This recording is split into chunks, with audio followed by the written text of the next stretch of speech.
ఈ కూటమి ప్రభుత్వం వైఎస్ఆర్ కాంగ్రెస్ పార్టీ నాయకుల్ని కార్యకర్తల్ని టార్గెట్ చేసి ఈ 10 నెలల కాలంలో ఏ విధంగా తప్పుడు కేసులు పెట్టి అరెస్ట్ చేసిందో దానిలో భాగంగానే జరగనటువంటి స్కామ్ ని జరిగిందని చెప్పి ఒక బేతాల కథను చంద్రబాబు నాయుడు గారు అల్లేసి తనకు అనుకూలంగా ఉన్నటువంటి అధికారుల్ని సిట్ అధికారులుగా వేసుకొని ఏదైతే చిన్న చిన్న ఉద్యోగుల్ని బెదిరించేసి వాళ్ళ చేత బలవంతంగా వాంగ్మూలం తీసుకొని ఏదైతే వైఎస్ఆర్ కాంగ్రెస్ పార్టీకి సంబంధించినటువంటి నాయకులు ఏదో లెక్కర్ స్కామ్ చేసేశారని చెప్పి తప్పుడు కేసులు పెట్టి అరెస్ట్ చేస్తా ఉన్నాడు. ఇది క్లియర్ గా ఈరోజు అర్థం అవుతా ఉంది. అసలు లెక్కర్ స్కామ్ ఎవరి హయాంలో జరిగింది? చంద్రబాబు నాయుడు గారు మీ హయాంలో కదా జరిగింది. 2012 నుంచి 14 దాకా లెక్కర్ కి సంబంధించినటువంటిది ప్రభుత్వానికి 2984 కోట్ల పన్నుల రూపంలో వస్తే 2015లో మీరు ఒక కొత్త పాలసీని తీసుకురావడం వల్ల ఏదైతే ఆ పన్నులు అనేది రాకుండా పోయిందనేది వాస్తవం కాదా? దానికి సంబంధించి ఆల్రెడీ మీ మీద సిఐడి కేసు నమోదైంది వాస్తవం కాదా? 2014 నుంచి 19 దాకా మీ హయాంలో లెక్కర్ స్కామ్ జరిగిందనే దాని మీద సిఐడి ఆల్రెడీ కేసు నమోదు చేసింది. మీరు A3 గా ఉన్నారు ఆ కేసులో. మరి ఆ కేసు ఇప్పుడు ఈ రోజు విచారణ ఎందుకు చేయట్లేదు?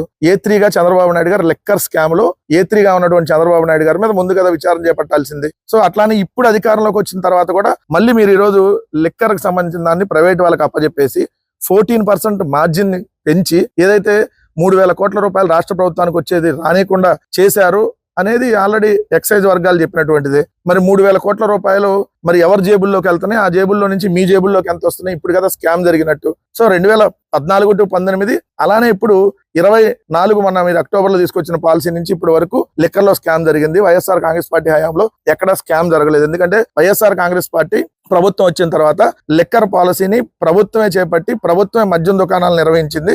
ఏదైతే ట్రాన్స్పరెంట్ గా నిర్వహించో ఆల్రెడీ కాంపిటీషన్ ఆఫ్ ఇండియాలో మీరు ఆల్రెడీ మీకు సంబంధించినటువంటి వ్యక్తుల చేత మీరు కేసు వేపిస్తే కూడా ఆ కేసు కూడా ఆ రోజు వీగిపోయింది. ఎందుకంటే వైఎస్ఆర్ కాంగ్రెస్ పార్టీ ప్రభుత్వం చాలా ట్రాన్స్పరెంట్ గా వ్యవహరించింది లెక్కర్ లో అనేది తెలుసు. మీరు అంటున్నారు నాణ్యమైనటువంటి ఏదో బ్రాండ్లు తీసుకురాలేదు అని. ఎవరు బ్రాండ్లు? మేము ఒక కొత్త బ్రాండ్ కూడా తీసుకురాలా. మీరు బూమ్ మీరు తెచ్చింది. ఏదైతే మీరన్న ప్రెసిడెంట్ మెడల్ మీరు తెచ్చింది, గవర్నర్ రిజర్వ్ మీరు తెచ్చింది.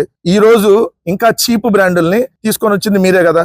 సుమో విస్కీ అని, షార్ట్ విస్కీ అని, బెంగళూరు మాల్టెడ్ విస్కీ అని, కేరళ మాల్టెడ్ విస్కీ అని చెప్పి 99 రూపాయలకి ఈరోజు మద్యాన్ని తాగమని చెప్పి ఎంకరేజ్ చేస్తూ సేల్స్ ని బాగా పెంచుతున్నారంటే మరి ఇది ఎవరికి లాభం చేకూర్చడం కోసం పెంచుతున్నారు? ఇప్పుడు కదా దీన్ని స్కామ్ జరిగిందంట అనడానికి పూర్తి ఆధారాలు ఇక్కడ కనపడతా ఉన్నాయి కదా.